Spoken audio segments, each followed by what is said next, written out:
Mannarkkad Najad arts and science കോളേജിൽ ragging. 2ാം വർഷ BBA വിദ്യാർത്ഥിക്ക് പരിക്ക്. ഷർട്ടിന്റെ മുകളിലത്തെ ബട്ടൺസ് ഇടാൻ പറഞ്ഞുകൊണ്ട് സീനിയർ വിദ്യാർത്ഥികൾ റാഗിംഗ് ചെയ്യുകയും സംഘം ചേർന്ന് മർദ്ദിക്കുകയുമായിരുന്നുവെന്ന് റാഗിങ്ങിന് ഇരയായ വിദ്യാർത്ഥി മിൻഹാജ് പറഞ്ഞു. തലയ്ക്ക് പരിക്കേറ്റ മിൻഹാജിനെ മണ്ണാർക്കാട് താലൂക്ക് ആശുപത്രിയിൽ എത്തിച്ചു. പിന്നീട് വട്ടമലത്തെ സ്വകാര്യ ആശുപത്രിയിൽ ചികിത്സ നൽകി. ഞങ്ങളുടെ ഫൈനേഴ്സിൻ്റെ ഗ്യാങ്ങാണ്, അറാത്തൻസ് എന്ന പേരുള്ളൊരു ഗ്യാങ്ങാണ്. 28 ആൾക്കാരെങ്ങാണ്ടുണ്ട്.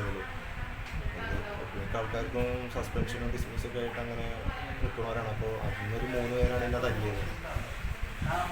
ഇതേപോലെ ബട്ടണിടാത്തതിന് നമ്മൾ ഒഴിഞ്ഞ് നടന്നു പോകണമെങ്കിൽ നമ്മളെ വിളിച്ച് വരുത്തിയിട്ടൊക്കെ ഇതുപോലെ ബട്ടണിടാൻ പറയും.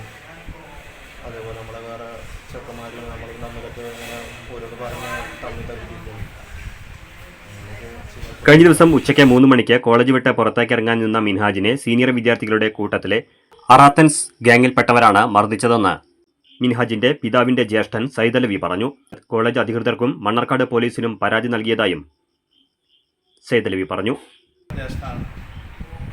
വീട്ടിലിരിക്കുമ്പോഴാണ് അവൻ്റെ ഫോണ് കോളേജിൽ നിന്ന് വരുന്നത്. എന്താ വെച്ചാൽ വളരെ ദയനീയമായിട്ടുള്ള രീതിയിലാണ് സംസാരിച്ചത്. ഒരു ഗ്യാങ് കൂടിയിട്ട് 10-24 ആൾ ഒരു ഗ്യാങ്ങായിട്ടുണ്ട്. അവരെല്ലാവരും പാടെ കൂടിയിട്ട് ഒരുമിച്ച് ആക്രമിക്കാൻ വന്നതാണ്.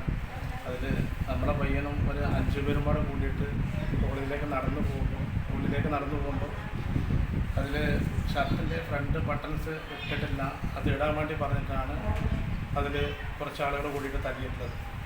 തല്ലി അതേപോലെ തന്നെ പിടിച്ച് കഴുത്തിന് പിടിച്ച് കൊല്ലാൻ ശ്രമിച്ച് ഗേറ്റിലേക്ക് കൊണ്ടുപോയി തലയടിച്ച്. ഇപ്പം പോരാത്തത് സ്കാൻ ചെയ്തിട്ടുണ്ട്. ഡോക്ടർ പറഞ്ഞിട്ട് എന്താ വെച്ചാൽ ഛർദ്ദിക്കാൻ പാടില്ല, അഥവാ ഛർദ്ദിച്ച് കഴിഞ്ഞാൽ പ്രയാസമാണ്. അപ്പോൾ അതുകൊണ്ട് ഇവിടെ അഡ്മിറ്റ് ചെയ്തിട്ടുണ്ട്. അതേപോലെ തന്നെ കഴുത്തിന് വേദന ഉണ്ടായിട്ടുണ്ട്, ജസ്റ്റിനുണ്ട്. ഇപ്പോൾ കഴുത്തിൻ്റെ എക്സ്റേ എടുത്തിട്ടുണ്ട്.